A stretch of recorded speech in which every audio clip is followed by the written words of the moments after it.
Hello and thanks for staying with us at Asset Television. Welcome to the news at this hour. I am Emmanuela Akwaya. First, the headlines. Indigenous contractors report Minister Wike to APC. NDC will be on the ballot in 2027, party chieftain boast.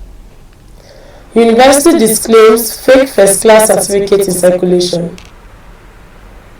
Now the news in detail. A delegation of Abuja Indigenous contractors this Tuesday took their complaint over non-payment of jobs done in the FCT for over 3 years to headquarters of All Progressives Congress APC. This follows the non-attention given to them by the FCT Minister Wike. Leader of the group says over 3 years, their request for payment has received any attention from the minister, so they had no option than to meet his employers. The reason why we are here today is to come and formally inform the APC chairman and the APC Secretariat what we are going through in FCT under Minister Wike. So that is why we are here. So we are not politicians, we are businessmen and women, and FCTA is owing us. If you want to verify, he's there. In fact, he can call all the secretaries and all the people. It's very easy for him to verify and make payment. Another member of the group said they have been perjured by the minister, who has caused to lay off their employees, while some of their members are being chased around by the banks to recover monies borrowed from them. The job was awarded to us. We executed the job. The job was certified okay for over up to 3 years now. We have not been paid. Most of our members have died, lose their properties. In fact, we have laid off our staffs because what are we going to pay for over 3 years that we are not paid? Now, I think the advice I will have for the minister is for him to call his people. Maybe the camera should look at it. Felix Obua is an appointment, not even the minister. MC, Dr. Adiola Fashion, Mandate Secretary for Health, Salako, Dako, all are like that.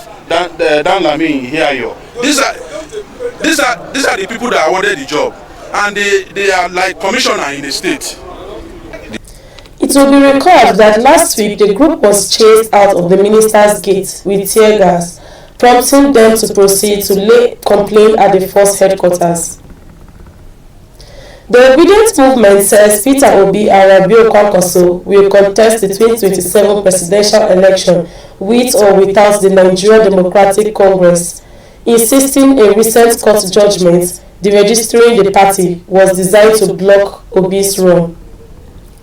National Coordinator Yanusa Tanko made the declaration at a press conference in Abuja on Sunday, a press conference by the Obedient Movement on recent dangerous judicial pronouncements in Nigeria.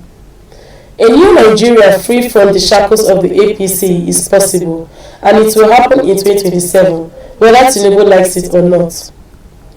The movement demanded an end to what it called judicial manipulation and called for the protection of judicial independence.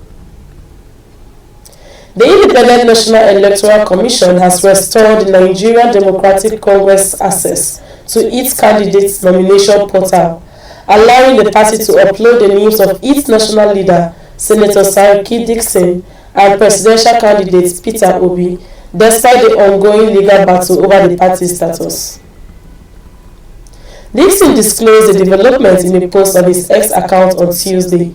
He described it as a positive step after the party filed a notice of appeal and an application for stay of execution against last week's judgment of the Federal High Court in Lokoja.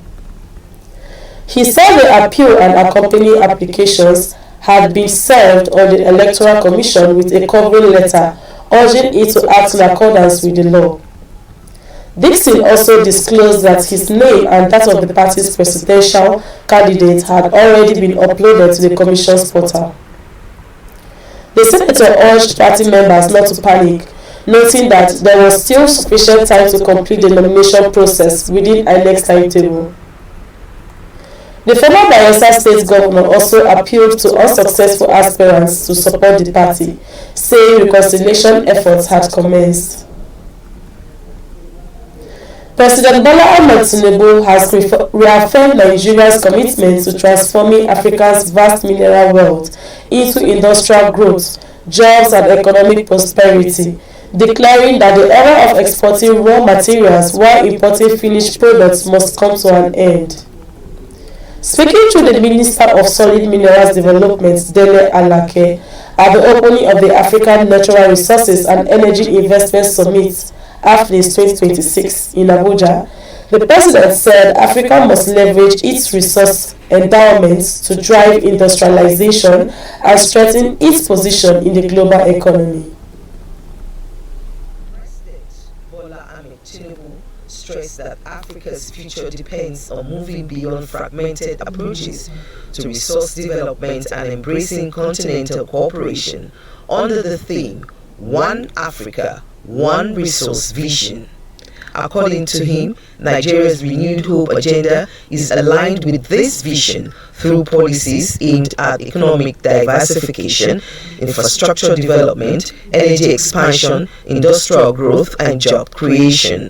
Recent exploration breakthroughs verified by our National Nigerian Geological Survey Agency has unveiled a world-class polymetallic mineral province in Kaduna State, and which is of world-class platinum group, precious and critical metal deposits, notable with significant deposits of gold, nickel, copper, lithium, rare earth elements of exceptionally high grades, positioning Nigeria among the emerging destinations for strategic mineral resources and sustainable mining investment. Addressing investors, President Tinubu said Africa welcomes responsible investments that promote technology transfer, local content development, environmental stability, and community empowerment.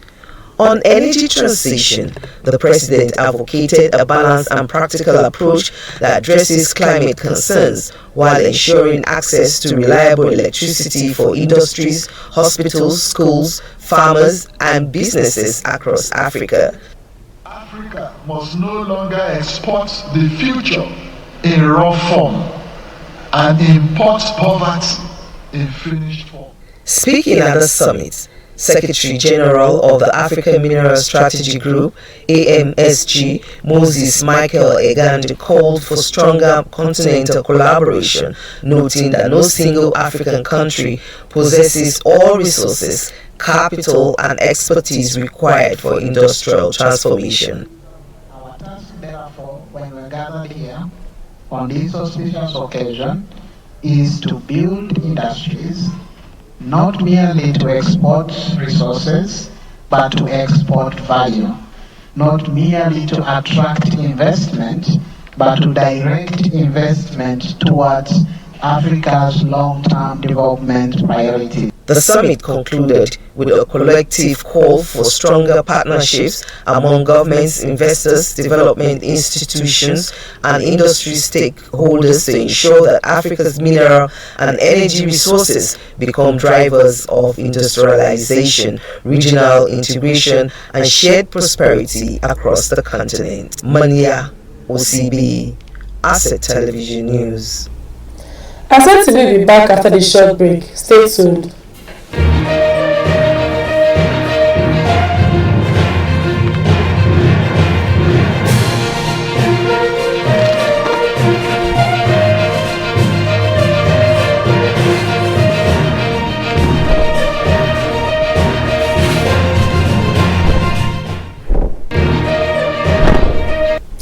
Welcome back from the break. Bangkok University has alerted the public to forged academic certificates falsely linked to the institution, warning that the documents are fraudulent and have no institutional backing. In a public notice issued on June 29, 2026, the university said it uncovered a fake honorary certificate purportedly awarded to an individual for a first-class upper distinction. A classification it says does not exist in its academic records.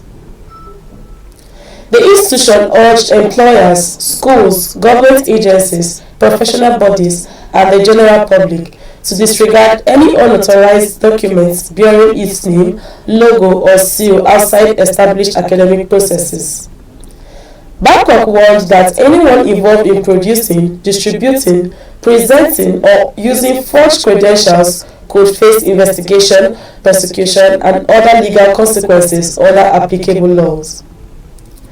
The Federal High Court in Abuja has adjourned to July 7 a fresh suit seeking to compel the Independent National Electoral Commission to deregister the Nigeria Democratic Congress. Justice Mohammed Umar adjourned the matter on Monday after the Plaintiffs' Counsel requested time to respond to processes filed by the NDC. The case comes amid claims by the Obedient Movement that judicial actions are being used to block Peter Obi's 2027 presidential bid. When the suit was called, B.J. Akomolafe appeared for the plaintiff, while Moses Achille represented the NDC, listed as the second defendant. INEC, the first defendant, was not in court. Akomolafe told the court he was served with NDC's processes earlier in the morning and needed time to reply. Justice Umar granted the adjournment and ordered that a hearing notice be issued and served on INEC. The Niger Commissioner for Women Affairs, Hajia Hadiza Kuta, has confirmed the arrest of a police officer serving with the Niger Police Command for allegedly raping a 13-year-old girl. She said 2 other suspects were also arrested for allegedly raping the same girl. According to her, the victim was repeatedly raped by the 3 suspects before the matter was reported to the ministry. The commissioner explained that the victim's parents reported the case to the ministry for intervention, which led to the suspect's arrest. Kuta expressed concern over the rising cases of rape involving minors and teenagers. She lamented that attempts were being made to divert attention from the rape allegations by accusing the victim of stealing livestock. According to the commissioner, the suspects took advantage of the girl after buying chickens from her. She stressed the dangers of street hawking, especially for girls. The commissioner also lamented that the individuals accused of rape were often granted bail shortly after arraignment. And that is the size of our package at this hour. Don't want to follow us on all our social media handles for more news updates. On behalf of the news crew, I'm Emanuela Akwaya. Thanks for watching.